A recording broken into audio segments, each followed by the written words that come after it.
తినిందే మీరే తీసుకున్నారు మళ్ళీ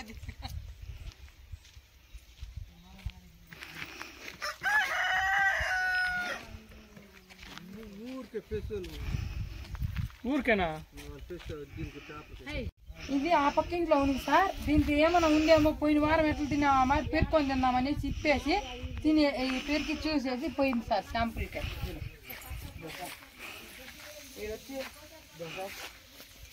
లంక పడిలేదు సార్. అడుగులు ఏడు పెట్టి అడుగు పొయ్యిగులు రెండు తోసేసింది. ఆ గోడ మొత్తం మళ్ళాక ఉని తోసేసింది సార్. పోయిన వారమన్నా కొంచెంగా తెలిసింది, ఇప్పుడు పూర్తిగా తోసుకొని తినుకో మొత్తం పోయినా చూడు సార్. అడుగులు కూడా చూడండి సార్. ఇటు నుంచి ఆ లంక పడింది చూసారు అడుగులు కూడా పూర్తి. ఇదొకటి ఏడొకటి ఆడొకటి ఆడొకటి ఆడొకటి వరుసగా పడినా చూడు సార్. దాకా కంపలు కూడా తోయింది చూడు సార్. ఆడ ముండ్లు కంపలు వేసి పెట్టినా కూడా తోయింది సార్. భయానికి మేము వేసుకుంటే పెట్టేసింది సార్ మా మీద పూర్తిగా. అది త్వరగా అట్లా ఏదో బిన్నెగా చూస్తే రాజకీయ చిలుకు సార్ ఏడొచ్చి పడింది చూడు సార్. ఎంత బరువు ఉంది ఇది.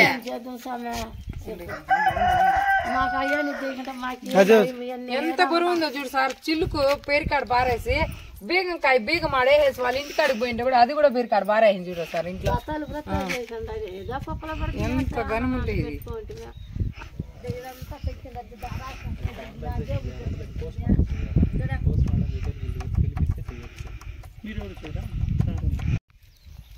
అధికారులు ఇంతవరకు వచ్చినారా? ఎవరైనా వచ్చినారు అధికారులు? ఎవరు పెసోళ్ళు వాళ్ళు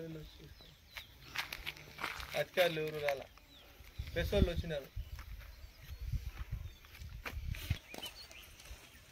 ఇట్లా క్రాస్గా తీసుకున్నాం పగ్గుట్టు కనపడేలాగా. ఈడికొచ్చేనా పగ్గుట్టు కనపడాలి కదా, ఆ మాట చెప్పాలి కదా. సోమవారం నిన్న సోమవారం నాడు వచ్చింది.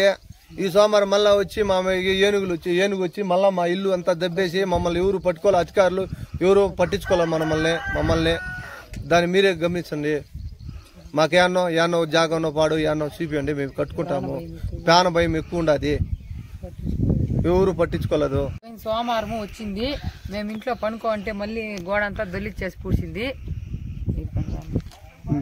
పోయిన వారం వచ్చింది, గోడ అంతా దొల్లించుకొని పూసింది. ఉన్నింది బత్తి మంది గిత్తమంతా ఈడ్చుకొని వెళ్ళిపోయింది.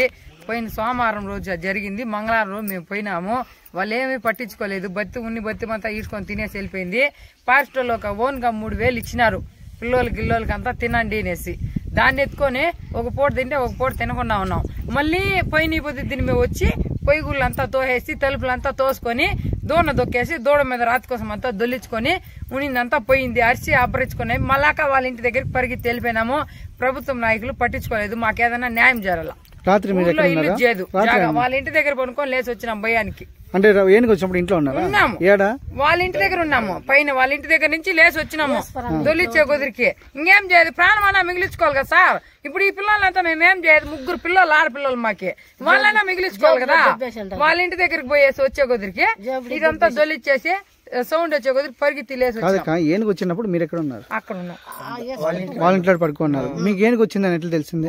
మరికి సౌండ్ వచ్చింది సార్. దొల్లిచ్చినప్పుడు సౌండ్ వచ్చింది, తలుపులు దోసినప్పుడు ఏమో సౌండ్ వస్తుందని పరిగెత్తి వచ్చి వేసి తోలి చేసే. అది న్యాయం. మాకు ప్రభుత్వం న్యాయం చేసేట్లుగా చూడండి. ఊర్లో జాగా అయిపోయేలా త్వరగా చూడండి. ప్రాణభయం ఎక్కువగా ఉంది. ఆవులు ఎన్ని ఉన్నాయి అప్పుడు? ఒక ఆవు ఒక దూడ ఉన్నింది, ఆ దూడ మారి అయిపోయింది. ఆవు తెంపుకొని వెళ్ళిపోయింది సార్. వెళ్ళిపోయిందా? అది సార్ న్యాయం ఎట్లా త్వరగా చేయండి సార్. ప్రాణభయం ఎక్కువగా ఉంది. 4 జరారపల్లి గంగవరము మండలము 4 గంటలకు ఏనుగు వచ్చింది జరారపల్లికి. వచ్చి పగ్గుడు తలుపులు ఈ పక్క జేబుడి దూడ మొత్తము దొల్లిచ్చేసి చంపేసి దూడ గోడెత్తి దాని మీద వేసింది. దూడ చనిపోయి రాజకీయ నాయకులు ఎవరు పట్టించుకోలేదు. మేము ఎవరు న్యాయం కూడా చేయలేదు. మేము చెప్తే వస్తామంటారే కానీ న్యాయం ఒక్కడో కూడా చేసినోడు కాదు. ఊర్లో జాగా చూపిస్తామంటే దాన్ని చూపించలేదు, ఏమీ చూపించలేదు. గుమ్మున అద్దో చూపిస్తాం ఇద్దో చూపిస్తామంటున్నారు కానీ దాన్ని మాట్లాడే వాళ్ళు అధికారులు వచ్చినారా? అధికారులు ఎవరు కానీ ఒకరు కూడా రాలా అధికారులు. ఈ రోజు ఇంకా ఎవరు రాలా. వస్తామంటారు అధికారులు ఎవరు రాలా. తెలియజేస్తారా? తెలిపారు తెలుసు, అందరికి ఫోన్లు కూడా చేసి చెప్పినాము, ఎవరు రాలా. జరవారపల్లి చెప్పింది పోయిన వారం సోమవారం నాడు వచ్చింది, మళ్ళా సోమవారం వచ్చి పగ్గుల్లో దూడ మీద గోడ దబ్బేసింది, మొత్తం 2 తలుపులు దోయేసింది వచ్చి